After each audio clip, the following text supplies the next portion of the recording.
آج ہم درخت لگائیں گے۔ درخت لگانے کا ارادہ تو کئی دن پہلے سے تھا، تو ہم ایک نرسری والے کے پاس گئے تھے، ان سے مشورہ کیا کہ ہم درخت لینا چاہتے ہیں جو آپ کے پاس پودے، تو انہوں نے کہا کہ آپ ایسے نہ کریں، آپ ایسے کریں کہ جو درخت آپ لگانا چاہتے ہیں اسی درخت کے تو چھوٹے چھوٹے کلم کاٹ دیں اور پھر اسی کو لگا لینا، وہ لگا کے جب وہ اگ جائے تو پھر آپ نے اسی کو لگا لینا ہے جہاں آپ لگانا چاہتے ہیں۔ تو ہم نے وہی کیا اور وہ لگا لیا ماشاءاللہ۔ تو ہم نے قلم لگائے تھے، اب آپ دیکھ سکتے ہیں ان کو پودوں کی شکل میں، پودوں کے ساتھ ساتھ فی الحال تو ہم پانی لیا ہے اور گھاس بھی ہے، تو دیکھا جائے گا پانی اگر کم پڑ گیا تو پھر کوئی ترتیب بنائیں گے،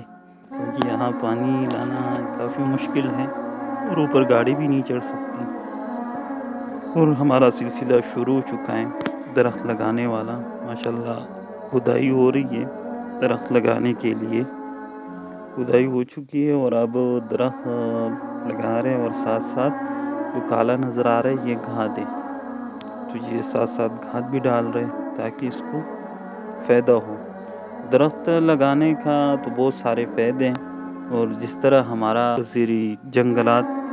فضل حکیم صاحب کہہ رہے کہ ہمارا جو بیڑا غرق ہے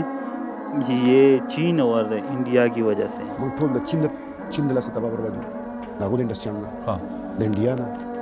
تو ہمارا صوبائی وزیر صاحب یہی کہہ رہے ہیں کہ ہم چین اور انڈیا کی وجہ سے پریشان ہیں،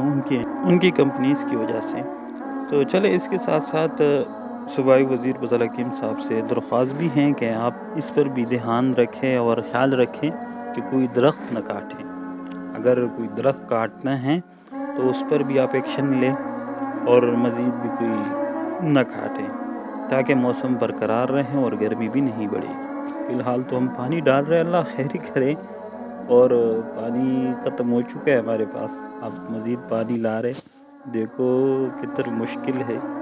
مشکلوں سے یہ ہم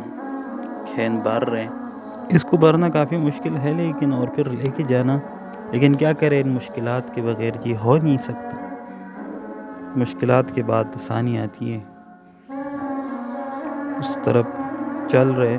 کیونکہ یہاں پر موٹر سائیکل کی بھی بس ہیں، موٹر سائیکل بھی آگے نہیں جا سکتا، تو یہ ہم ہاتھوں میں لے کے جا رہے ہیں، کافی مشکل بھی ہے لیکن کیا کریں، پھر سے پانی ڈال رہے ہیں، جو درخت رہ گئے تھے اسی کو پانی ڈال رہے ہیں اور ساتھ ساتھ گھاس بھی ڈال رہے ہیں۔ اب ہمارا سلسلہ مکمل ہو چکا ہے، جو ہم کر سکتے تھے وہ ہم کر چکے، باقی اللہ پر چھوڑتے ہیں۔ اور یہ ویو آپ دیکھیں کتنی خوبصورتی ہے، اور آپ کو پتہ ہے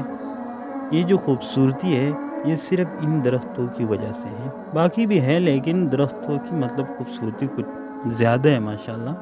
تو جتنے درخت ہو ایک تو خوبصورتی بھی ہوگی، دوسرا یہ ہے کہ موسم بھی ٹھیک رہے گا اور بیماریاں وغیرہ یہ کم ہوگی، وہ جہاں آپ کی نظر جائے گی کہ سرسبز آپ کو دکھائی دیں گے، لیکن اس کے لیے یہ ہے کہ درخت لگانا لازمی ہے، درخت کاٹنا نہیں، درخت لگانا ہے، تو پھر فائدہ ہوگا ان چیزوں۔